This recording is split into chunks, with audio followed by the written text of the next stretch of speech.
illness and or death. Second, new treatments, especially promising new oral antivirals, are still not reaching low and middle income countries, depriving whole populations that need them. Third, as the virus evolves, vaccines protection, while is still really effective at preventing serious disease and death, does wane. Decreasing immunity underscores the importance of boosters, especially for the most at risk. Fourth, each wave of the virus leaves more people with long COVID or post-COVID condition.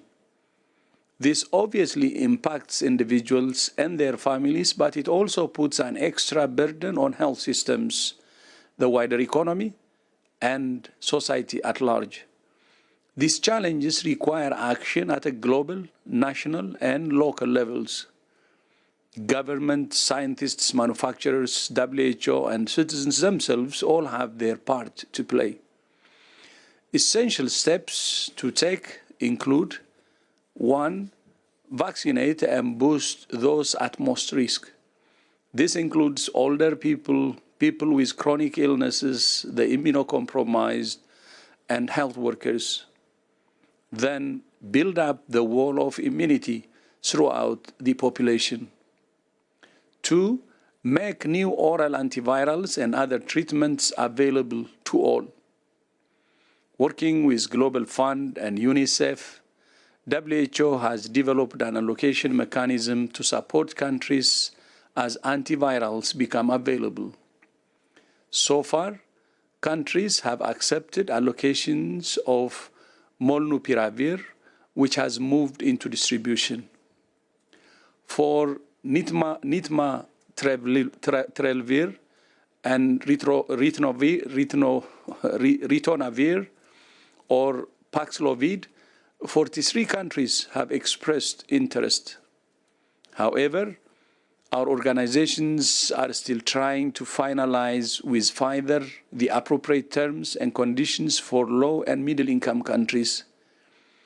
This is delaying access, and some countries may choose to wait for a generic version of the antiviral, probably available on early 2023, and this will cost lives.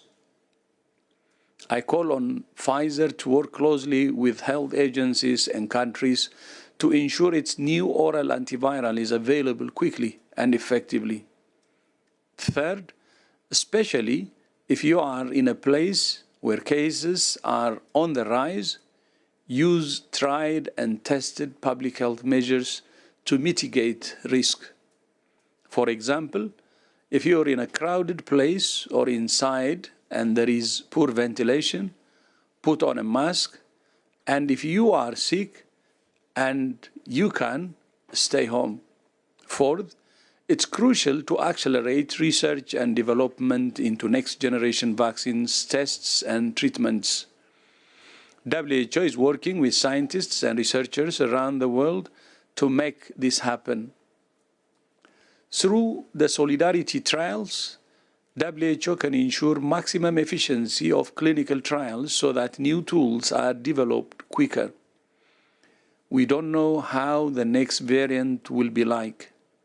This requires that we apply the tools we have now and that we develop the next generation of countermeasures quickly. Fifth, we continue to work to strengthen the global health architecture for health emergency and response at all levels.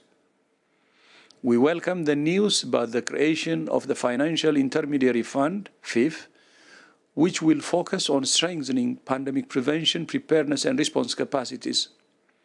It will operate at a national, regional, and global level with a focus on low and middle-income countries.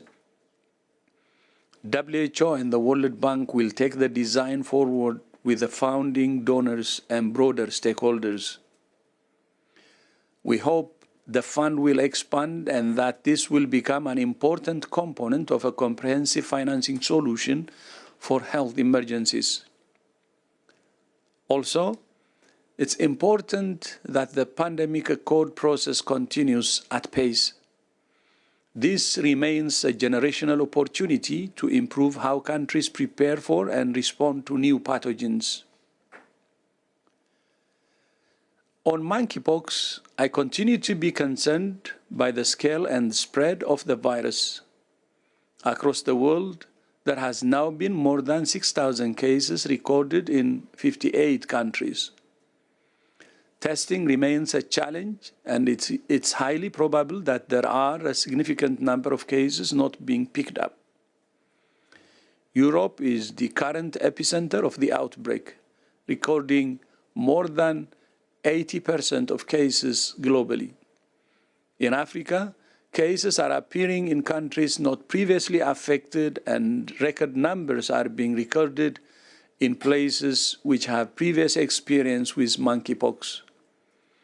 My teams are following the data closely.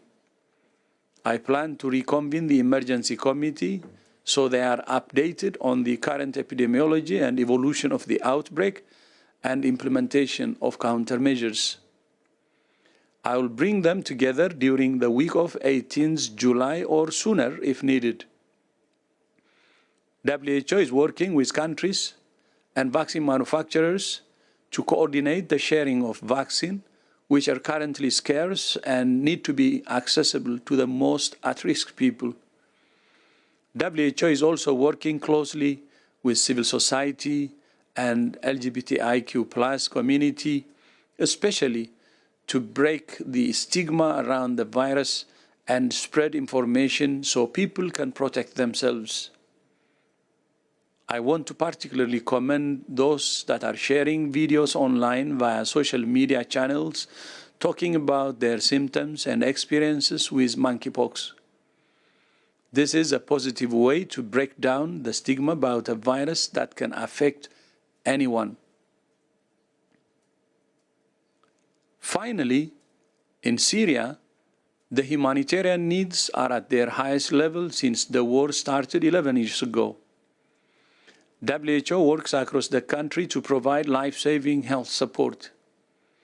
In the northwest of the country, some 4.4 million people, including more than 3.5 million women and children, are in need of humanitarian assistance.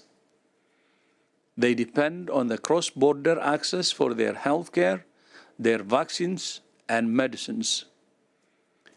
We hope the Security Council, during its meeting this week, will continue to find agreement to preserve the health and welfare of this highly vulnerable population. I thank you, and Tariq, back to you. Thank you, Dr. Tedros, for these opening remarks.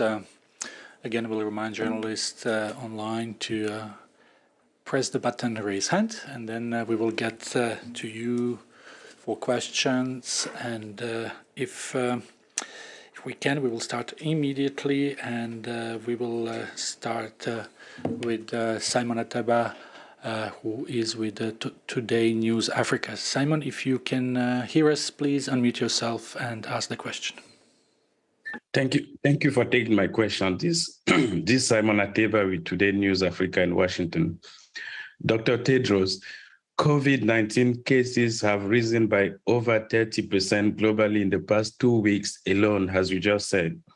For 2 years, actually for more than 2 years, you and your colleague at the WHO have been calling on the biggest pharmaceutical companies in the world, including Pfizer, BioNTech, Moderna, Johnson & Johnson, to temporarily grant intellectual property right to African nations and low-income countries to manufacture their own vaccines.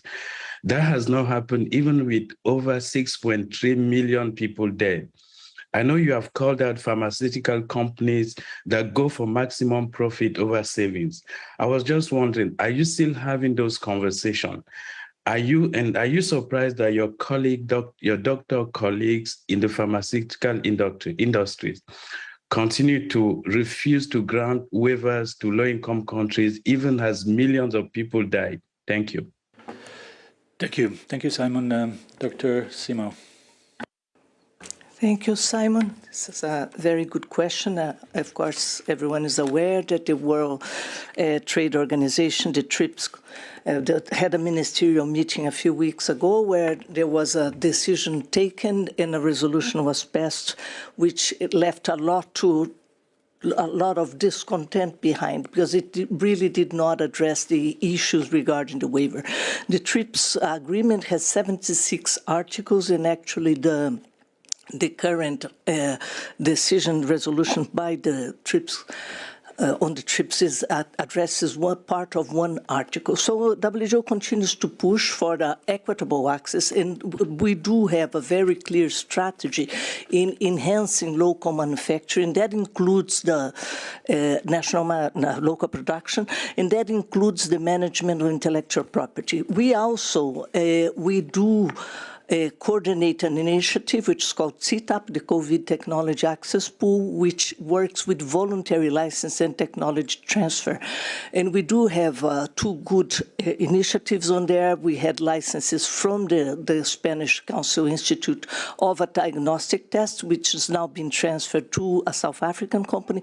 And we had very recently the two licenses involving 12 products from the NIH, the National Institutes of Health from the United States. So we continue to work with the manufacturers to improve access, and we firmly believe that the TRIPS flexibilities, the existing TRIPS flexibilities are useful, and then they can be used by countries or like compulsory license, but also the voluntary mechanisms like CTAP and the medicines patent pool should be used to the full. And we are at the moment discussing the incentives, what would bring manufacturers to the table to share their technology more easily. Right now what we see is an protection of the rights, and some of the manufacturers keep the technology very concentrated in a few countries. Thank you. Dr. Aylward? Yeah, thank you, Tarek. And Simon, thank you for raising this issue. You know, put another way, a little bit more simply, right? We are 2.5 years into this pandemic, and as the Director General laid out in his comments, we're in the face of an evolving virus, rising cases, and we still don't have the tools we need. We don't have enough companies making enough tools, innovating fast enough to stay ahead of this virus. And I think to the point that Mariangela was just talking about, you know, we've all failed collectively. If 2.5 years into this, we still are not using all means of production everywhere to optimize the availability of this. And again, as we struggle to find incentives, I think you put it best, Simon, 6 million people are dead. The virus is still moving. It still risks economic recovery, societal recovery. That should be incentive enough to go a lot farther than we've managed to go so far in ensuring as many places are making as many of these products as fast as possible to get us out of this. That's our position. It continues to be our position in discussions with countries, with manufacturers, and with others. Thank you, Dr. Aylward and Dr. Simão. Next question, Carmen Paun from Politico. Carmen, please. Yes, thank you, Tarek, for giving me the floor. I wanted to ask about what happens now that the ACT Accelerator will be phased out in its current form. What are the WHO's plans to, you know, have a framework to continue coordinating and helping with the global response to the pandemic? Thank you. Yeah, thank you very much for the question.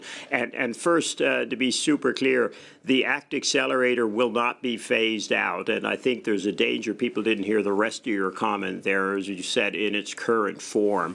The reality is the world is adjusting, countries are adjusting, the virus is adjusting, and the ACT Accelerator was set up by the Director General and others over 2 years ago now to be an agile mechanism that evolved with the evolving pandemic. pandemic. So what we're looking at now is our current strategic plan, and our budget runs until the end of September of this year, actually into October. And at that point, we're getting very clear signals back from people that we don't want to develop a whole new strategic plan. What we want to look at is how do we adjust our ways of working as a partnership, as a collaboration, to make sure that we can manage this disease in the longer term. So really, we're going to look at a transition plan, for want of a better word for the moment, that looks at how do we make sure that this extraordinary collaboration that we've put together can continue to operate, but in a mode and a manner that allows us to make sure the core business of the organization also gets attention. The Global Fund was set up to tackle HIV, TB, malaria. Gavi has a hugely important agenda on moving childhood vaccination and vaccination of other populations, etc., across the partnership. We need to be able to manage those agendas in a new opening world again as we manage the agenda of the ACT Accelerator. So this is really more a time of adjustment to be able to operate effectively and efficiently rather than a sunsetting or a shutting down. I think someone used the word sunsetting in the press the other day, and that certainly is not the intent. The ACT-A agencies will not sunset their support to the countries that rely on them for equitable access to these tools. What we will do is adjust to make sure we're working as efficiently, as effectively to deliver right across our mandates in the longer term as we move forward. Dr. Ryan? And just maybe to emphasize the fact that the ACT Accelerator is a global collaboration that is focused, laser focused on trying to ensure that there's access to these life-saving countermeasures, be it diagnostics, be it vaccines or therapeutics, oxygen, PPE. But the real work is at country level. This pandemic is a series of national epidemics that still require, as the DG outlined in his speech, this is not over by any means. So in that sense, the real evolution that needs to happen beyond the evolution in the strategy at global level and an evolution in how ACT is managed and how WHO itself responds through its strategic preparedness, readiness and response plan. The real work for countries now is to really review your own national plans, see where you are in this.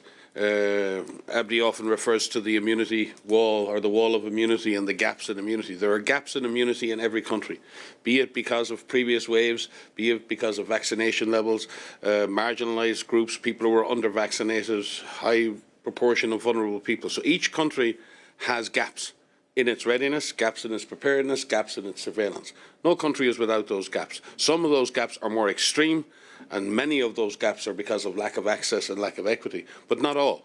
And each country needs to look at its own national plan. How prepared are you? How well integrated, for example, are diagnostics now and antivirals in the healthcare system? Are they available at the level of primary healthcare? Is there good triage in the hospital and primary healthcare management system?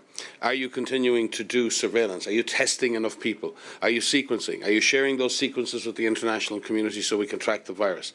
Are you participating in trials like the Solidarity trials to gain more knowledge on newer vaccines and antivirals and other drugs? And are you getting ready? For many countries will enter into a period where schools will reopen, the Northern Hemisphere, winter will come, universities will reopen, people will go back inside, and it will then have been a number of months, and in some cases up to a year since a previous wave of infection passed through. That time causes a waning of immunity, and therefore we will see differential impacts in countries. So depending on how strong that wall of immunity is in your community, depending on how well you deal with the vulnerabilities that people have, and depending on how well you're prepared to deal with that, I think we're going to see further waves of disease, and I think we will see them have a very differential impact between countries. And there is so much that countries can do now in preparation and in readiness to get ready for that. So I do think, as Bruce said, this isn't about shutting anything down right now. This is about adapting to these new realities that we face, and that those new realities face ACT, they face WHO, they face national plans, and they face local communities. Dr. Swaminathan? I just wanted to add to what Bruce and Mike have just said, but specifically around vaccines and COVAX. And as you're all aware, COVAX has now supplied over 1.54 billion doses of vaccines. And in the last 6 months, we've seen a lot of progress. If you remember, there were about 34 countries. In fact, there were 34 countries who had not achieved even a 10% coverage of their populations by January. And then there was a big push really to support those countries in terms of both, political, getting political leadership and commitment, but also in financing, in technical resources. Of course, supplies have not been a problem in 2022. And it's good to see that at least half of those countries now have achieved over 10% coverage of their most vulnerable populations. And in fact, a lot are moving into the 20 to 30% range. But still, we have a lot of work. And when we look at coverage of the vulnerable groups, the over 60s and the healthcare workers, we still see that in the lowest income countries, and particularly in Africa, that only about 30% of these populations are covered with vaccination. So we still have a lot of work to do as a global community and as COVAX as well. And so while we are talking about transitioning this phase into a phase where the work is actually integrated into the work of the organizations, WHO, Gavi, UNICEF, PAHO, the Revolving Fund, as well as other agencies like the Africa Union, the AVAT, etc. Everybody's going to have a role to play. But I think very critically want to emphasize what Mike was saying is that countries need to have their plans. They also need to collect data, because only if there is good data on coverage in different age groups, on incidence of infection, of hospitalization, of death, by age, by sex, by vaccine coverage, vaccination status, only then can we make policies for the future. How often are we going to need boosters? Which groups are going to need boosters? These are questions everybody's asking, but unfortunately the data is not coming out. So I think that's, again, really important in the next phase, is to consolidate and build on the gains that we have. Today we have waves of BA4, BA5, but luckily causing less hospitalizations and less deaths, and that's because of immunity, both from vaccination and natural immunity. And then, of course, there's the big push to develop better vaccines, which will provide broader and more long-lasting coverage. And the Solidarity platform is one way of trying to support the global R&D exercise, particularly the smaller companies that are still very much engaged in trying to develop next-generation vaccines. Thanks. Thanks all. Next question comes from NHK Paris office, Shoko Koyama. Shoko, please unmute yourself. Hello, Tariq. Thank you for taking my question. As Dr. Tedros just mentioned, globally we are seeing number of COVID-19 cases, and especially in Europe, we are seeing a drastic increase. Do you consider it is a serious resurgence? And also, the summer holiday season has just started, but what measures should we take for avoiding a large-scale transmission?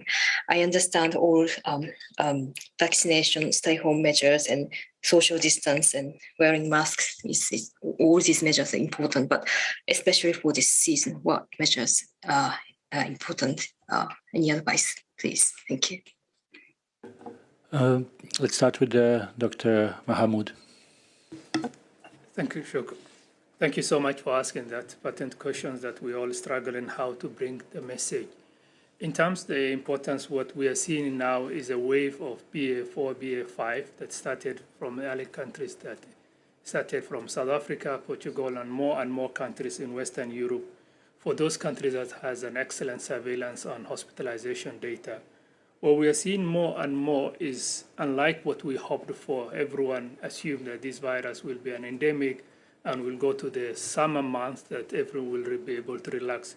Virus shows again is on top and is ahead of our game. So how do we get back to the game of this virus? It's a continuous race between us, our interventions and what we do, and the virus evolutions. So in terms of what we can do at individual, at community, at country level, it's not the time to declare the pandemic is over. We are still in the midst of the pandemic, and the virus has a lot of force left to cause. So whether it is the BA5 or BA275, virus will continue. It does what it does good at. So what we can do at individually, masking, avoiding those crowded, all the interventions that we have been saying for the last 2.5 years are more important right now as we see the surges. When the surge comes, I think it's high time we protect the vulnerables and the high-risk population by basic measures, cost-effective measure. Mask in an overcrowded area does not cost anyone, does not cause harm to you or to the people. It's just a sense of solidarity, protecting. The people who survived and protected themselves for 2.5 years, Mike was telling me some story of the colleagues of protecting themselves. We have a major population that is still vulnerable for various reasons. So it's an act of love and solidarity that we need to protect the people. It's not the time. And as I said earlier, we don't know when this virus will be endemic, but clearly it shows that it has the potential. So let's vaccinate the people. Let's take the vaccine. Let's protect ourselves. Let's protect the loved ones. Thank you. And it is, I mean, to have a 25% increase just in 1 week in Europe, and granted it's coming from smaller numbers, but you can definitely see that trend. And to see that trend in the context of what is almost a collapse in testing. And I think anecdotally, any of you out there in most European countries, I think anyone out there will be aware of friends and family. Everyone now can hear of people they know who've got COVID, who aren't at work. And so I do think beyond the actual hard data, there's a much more intense wave of disease passing through. And that has resulted in many countries in an uptick in hospitalizations. And we've seen that. That's nothing that happened with Delta, that happened with previous waves, as Abdi said. When you increase that pressure of infection, then that exposes the gap in your wall of immunity. That exposes any gaps you have. What we're not seeing, I think, Abdi, and correct me if I'm wrong, is an increase in intensive care unit admissions. So the vaccines are very much still working, and it is those gaps in immunity that are causing the problem. So we can have multiple waves of disease. If we're highly protected, yes, and we know with the Omicron that it is certainly has a greater affinity for the upper respiratory area. So there's a lot more people going around with sore throats, going around with fevers, having upper respiratory tract infections. But in the main, in people who are fully vaccinated, particularly people who are boosted in the vulnerable groups, we're not seeing a rise in ICU admissions. We're not seeing a serious rise in deaths. But what we are seeing is the gaps in immunity being exposed. So where there are significant gaps in the immunologic wall that countries have built, every time a wave passes through, you will see that pressure on the health system, and you see the impact that has. And as Abdi said quite correctly, again, showing an increase in Europe in the middle of the summer when everybody is outside. But we also know that there are huge gathering events. Everyone is, there's a lot more mixing going on. There's a lot more travel going on. So maybe we're exchanging one kind of mixing with other kinds of mixing, but there's a lot of mixing going on because the virus is actually showing that. The virus in itself is a litmus test for mixing. If people don't mix, the virus doesn't move. So when the virus is moving, people are mixing. That's been the story of this pandemic. It's just maybe different types of mixing that we're doing. But again, WHO is not here to tell the world it's time to shut down or lock down. People have had 2.5 years of really hard time. People are trying to get back to their normal lives. But what we're saying to countries is ensure your most vulnerable are vaccinated. Ensure that your wall of immunity is strong. Ensure that you keep your surveillance. Ensure that you've got your antivirals in the system so those vulnerable people who do get infected can be treated early. And ensure, as Abdi said, that we're looking out for each other and ensuring that our most vulnerable can protect themselves and that we protect them as well. So I do think it's important to recognise that we're seeing really, I think, what is the tip of an iceberg of transmission, certainly in Europe, and I think your question specifically referred to Europe. And we'll see that happen on other continents as well. I think we're seeing in Southeast Asia, and also we're seeing in the Eastern Mediterranean region as well. I just want to pick up, if I might, Tarek, on one of the points that Mike made there. And Shoka, to your question, is this a serious resurgence? Any resurgence of a new virus that we've known for a couple of months that is or a couple of years, that's evolving and mutating, as Mike laid out, you have to consider it serious. Any resurgence of a virus that's caused such death and destruction and so much economic upset, we've got to be taking it seriously to answer that that piece. What Mike has said previously, more transmission, more evolution of the virus, more risk, frankly, in terms of what it holds. The difference now is that we can get in front of it. And again, as Mike was referring to, when people are highly protected, we see this decoupling right now of the disease and the death. But now going back to the last question we had, that is a phenomenon in the north. There are huge parts of the south, and we've been talking about it repeatedly, where vaccination rates are in the teens. And that's what we've got to change, because if we look at those waves, Mike, of course, we see the north is often in Europe has had the first wave, and then we see it subsequently in other parts of the world. So we have a window right now. And going back to the point Soumya made earlier, the plea really is to policymakers, political leaders. We have vaccines now, and really now is the time to be making that case to your populations to get the primary series in them, get them boosted. COVAX has huge volumes now that we can make available to any country, anywhere in the world. And the virus is telling you right now there is a window, because there's a resurgence. And Shoko, as you said, any resurgence of a virus like this early, with so much of the world still unprotected, you have to consider it serious. Many thanks. The next question goes to NPR radio in the US. Ari Daniel. Ari, can you hear me? Yes, I can. Thank you so much for taking my question. My question is related to monkeypox, and I was wondering if there have been any documented cases yet of transmission through non-sexual means. I know that it's shown up in a few instances of kids developing it in Europe, and just wondering if there's been any sign of non-sexual transmission. Thank you, Ari. We will start with Dr. Rosamundo Luis, who is with us online. Dr. Luis? Yes, good afternoon, good morning. There are cases reported in children, and so far about 1/3 of them are in children under the age of 10, and half of those in children under the age of 5. So whereas for older ones, 18 or 19, the mode of transmission may be still open question. For younger children, one would assume that would be from exposure in the household setting. Thanks. Thank you. Of course. Yes, please continue. I was just going to say, of course, we continue to work with countries on the case investigations and the case reporting to secure more demographic information and more information on exposures and risks in order to be able to learn and answer your questions as we go forward. Thanks. Thank you very much, Dr. Luis. Let's go to the next question. It's Erin Prater from Fortune. Erin, can you hear us? Yes, can you hear me? Very well. Excellent. Thank you so much. Yes, I am aware that in the U.S., I believe 2 different strains of monkeypox have been discovered that differ from what is typically reported in Africa, and they are part of the West African clade, I believe. Just curious if you all have seen any further mutations during this global outbreak. Thank you. Maybe we go back to Rosamund, Dr. Luis. Sure. So yes, you are correct that genomic sequencing is being done.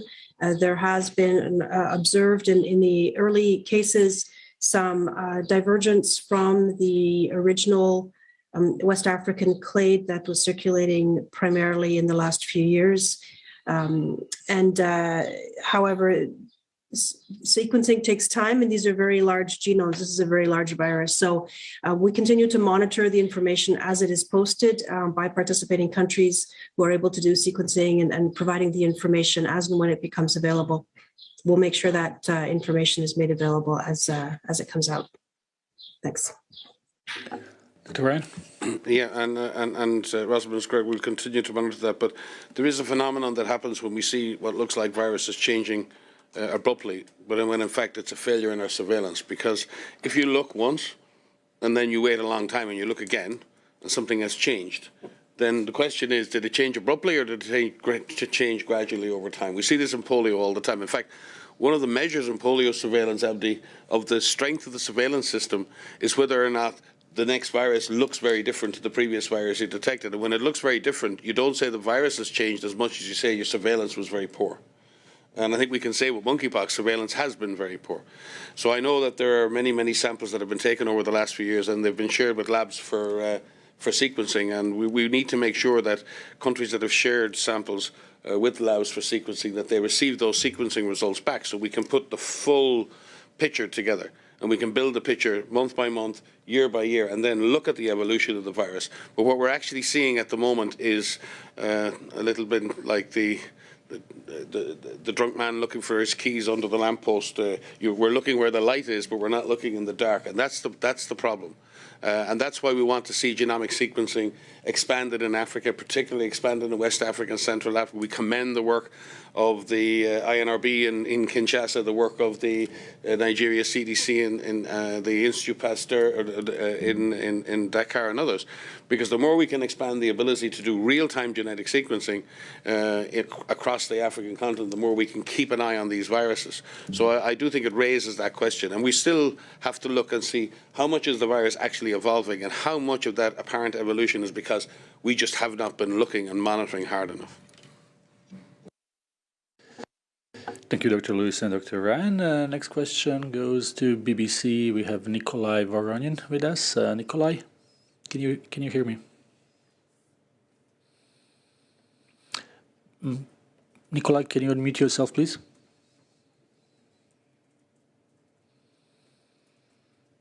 No, well, we don't have Nikolai from BBC with us. We may try a little bit later. Let's try to see if Denise Rowland from Wall Street Journal is with us. Denise?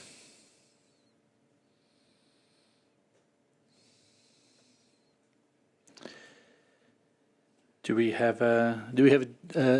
don't have Denise. Should we try go back to see if Nikolai managed to unmute himself? Do we have Nikolai from BBC?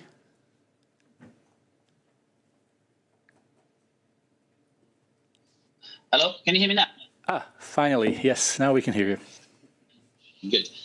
My name is Nikolai Voronin from the BBC World Service, and I'm not sure whom to address the question, but it's about the lessons of the pandemic, because according to many experts, we all remember that wealthy countries started inoculating their populations early in the pandemic in December 2020, whereas poor countries, especially in Africa, only started the campaign with a huge delay. And many experts consider that one of the major factors behind the emergence of Beta and Delta and Omicron that were found in South Africa, because the large share of the population is compromised, their immunity is compromised. What do you think are the lessons of the pandemic we should learn to make sure we never repeat the same mistakes again? It's a broad one. Who would like to start? Yeah, sorry. Dr. Elwood. Sorry, I'll just kick off while people collect their thoughts, because I'm sure that everyone has a perspective on this, Tarek. But I think the big takeaway measure is the challenges to what we have to put in place to truly make equitable access to tools feasible. And this is what the Director General is calling for and championing with his call for a pandemic accord. Because it's very clear what we've learned in this pandemic is that goodwill alone is not enough to get to equity. And what we need is to make sure we address those really fundamental enablers. First, as we've talked about through the Accelerator experience, financing. At-risk financing to be able to develop the right tools, and upfront financing to be able to put the right contracts in place for low, middle-income countries. But secondly, we need to make sure that we've got free trade of the raw materials and of finished products to make sure that they can move and that countries aren't going to nationalize or protect or prevent the movement of these. But then most importantly, we've got to go back and really try and deal further upstream, like happened under the pandemic influenza framework, framework, which is a fantastic framework in part because it requires that at the point of production, basically, that manufacturers are part of this scheme actually in real time make quantities available for low and low middle income countries as they do for high and upper middle income countries. And it's not enough to be able to get to true equity, but it's going the right direction. It's the kind of thing that we need. And all of this needs to be captured, these new rules of the game, under something like a pandemic accord that is in everyone's interest. This is not charity. This is not handouts. This is in everyone's interest to end pandemics like the one we're in the midst of now that's going on much longer than it should have, given the science that we had so early in this pandemic. And those things need to be complemented by distributed manufacturing capacity so all countries have access to products. What we've seen is those areas that actually control production had early access to products and controlled when others got access to it. So there's things that we've learned in the areas of access to products and their equitable distribution, what we've learned in terms of the financing, what we've learned in terms of also the enabler around free trade are all crucial pieces that will need to be delivered. People often focus today on the single biggest problem is demand and hesitancy, and we have to address those issues. But imagine if we tried to roll out vaccines today, COVID vaccines in high-income countries. You'd have huge challenges in getting to the kind of coverage levels that you have. But if you had made those available to low-income countries at the time they faced the same surges of disease and fear, then we would have got those addressed. So we've got to be careful that we really, as we go forward, we learn those lessons about what really controls equitable access, and we make sure that we put in place, and it'll need to be something like an accord or rules of the game that help us solve those more effectively as we go forward. Dr. Swaminathan?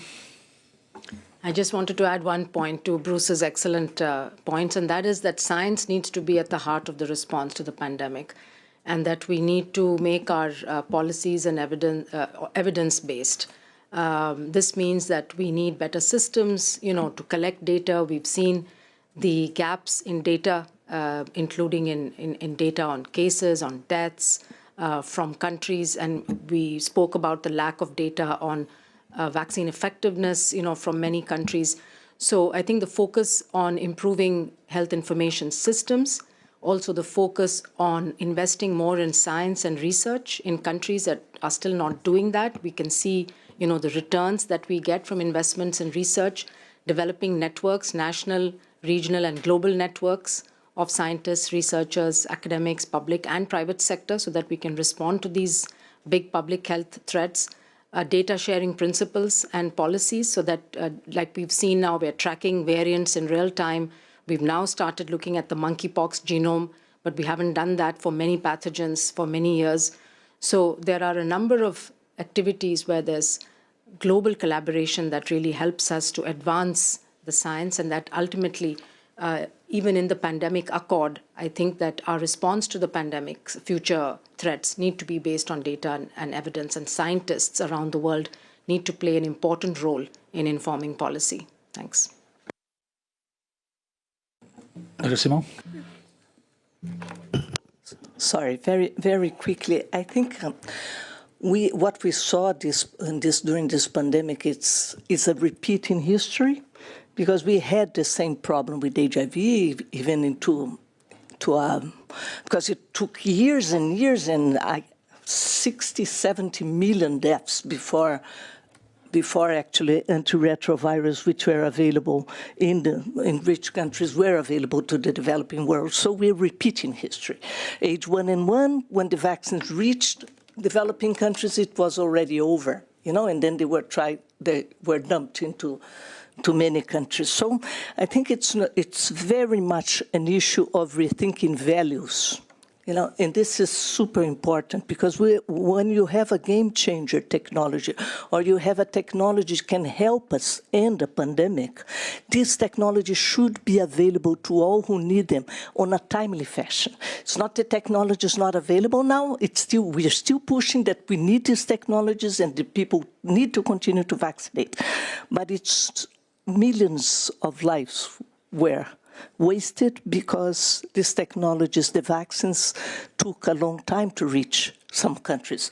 So it's never too late, but any time we are late, we are costing lives. So I think it's very much an issue of rethinking the commercial, the trade, and the relationships we have with industry on a fair profit manner, fair pricing, availability, making contracts that are easy to manage by developing countries.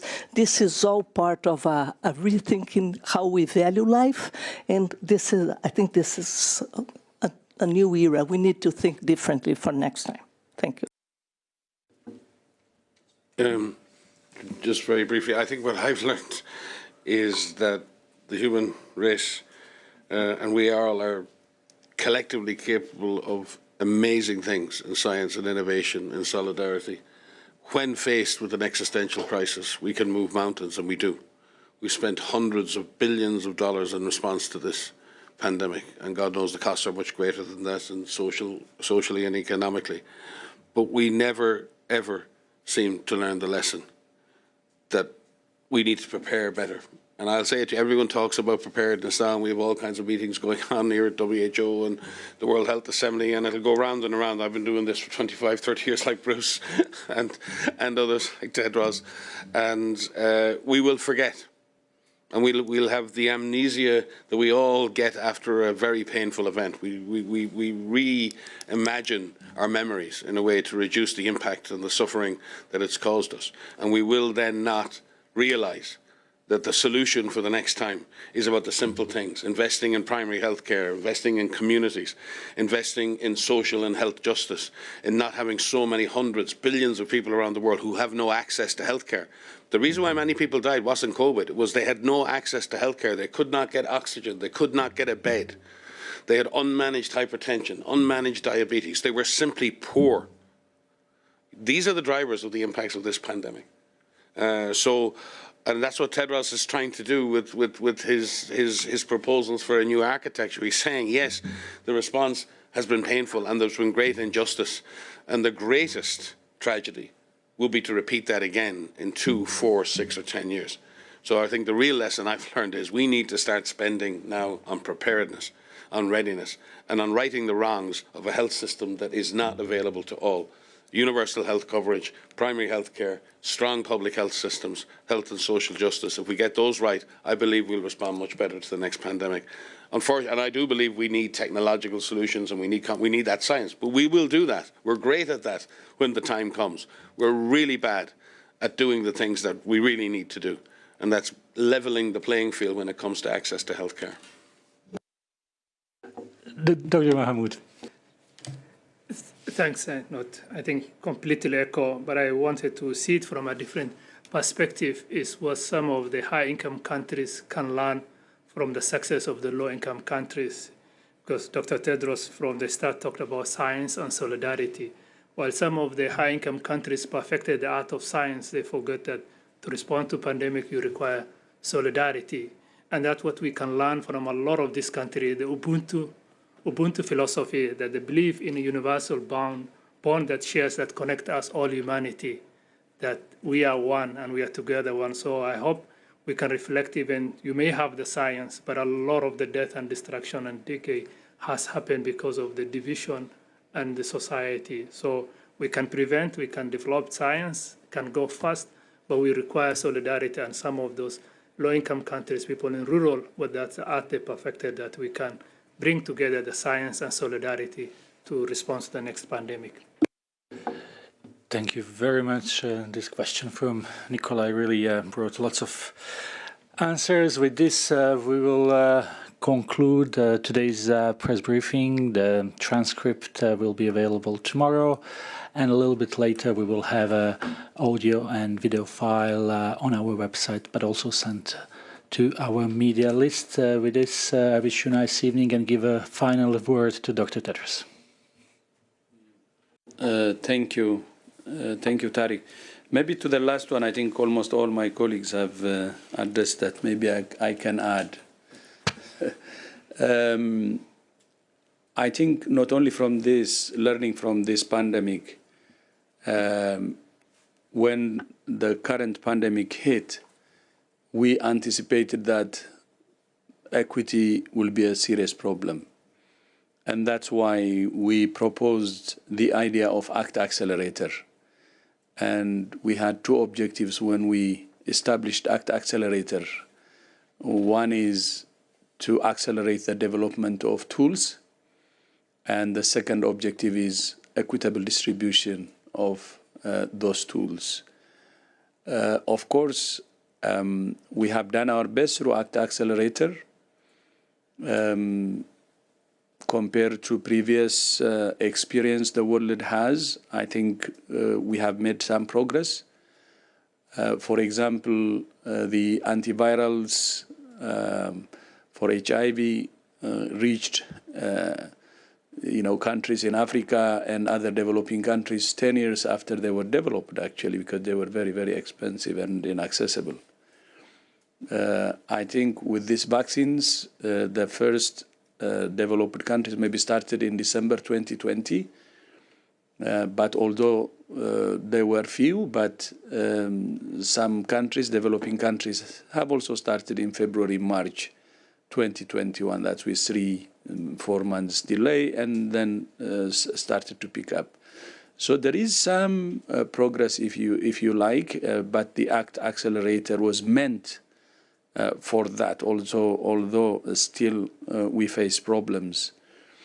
Then going forward, learning from these lessons, we are investing in investments that can bring equity and help the world to prepare right now. And that's why we have the mRNA hub, for instance, in South Africa. One of the equity problems comes from monopoly of production and technology transfer and local production in low-income countries. We believe is a strategic solution, and it's from the problem we face now that we have proposed this solution, and we're already working on it. And not only this, but we have several other initiatives based on the lessons we have learned from this pandemic. Just wanted to add that. Then on the resurgence 30%, of course, any increase should be taken seriously, even if it's less than 30%. Unless we control this pandemic, manage it, still it should be taken seriously. It's not about the increase alone. But there is progress. As you know, as my colleague said, Mike said, I think there is already a decoupling between number of cases and deaths. Although the number of cases increased by 30%, if you see the weekly deaths record or reporting, it's stable. And what is very important is not the number of cases; it's actually the number of deaths, which is very important.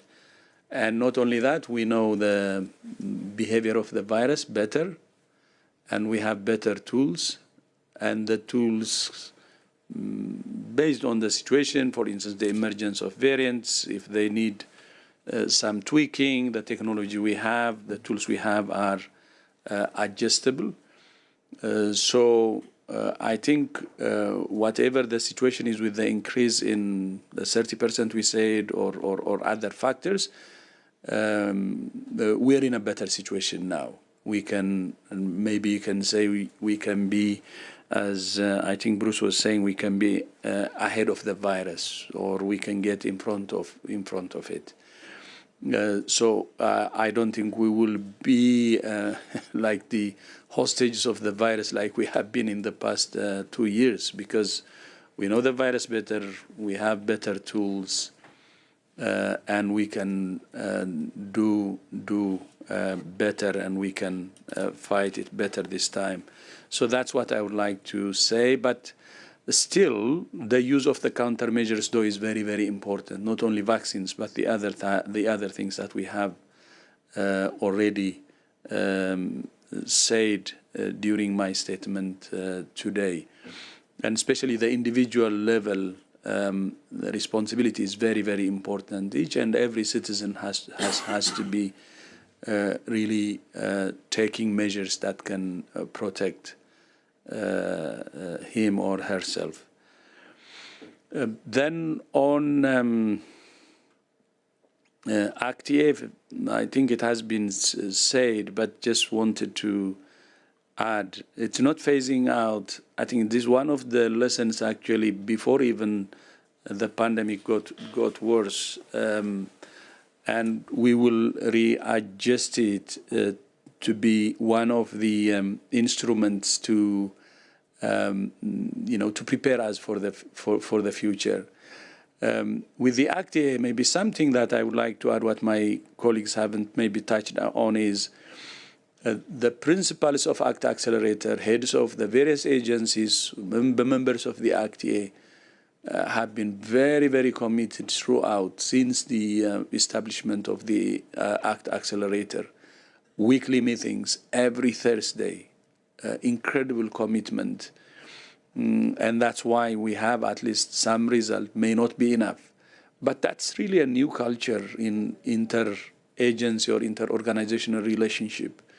Working together, although we belong to different institutions for a common purpose, and do it with commitment and persistence and amazing hard work is I think the way forward for preparedness as well. So it's not about ACTA Accelerator. There is the culture issue also there. The new culture that we have actually started very closely working together, and we have to preserve that. Not only the instruments, but the culture. Not only the instruments, but the mindset as well. Then on waiver, I think we have made progress. That's what I believe. The WTO ministerial meeting, there is some progress. May not be as good as what we expected, but at least there is a way, a forward movement. And this will be helpful, not only for the COVID, for the current pandemic, but also for the future. So I just want to underline that, but there is already a good step in the right direction in terms of waiver, but may not be enough. We need to continue, but we still have the conversation, and the technology transfer is important since it's part of the strategic solution to address the equity problem that we have faced. So with that, just wanted to touch some of the issues raised before I close. Thank you so much for joining us, and see you next time. Thank you.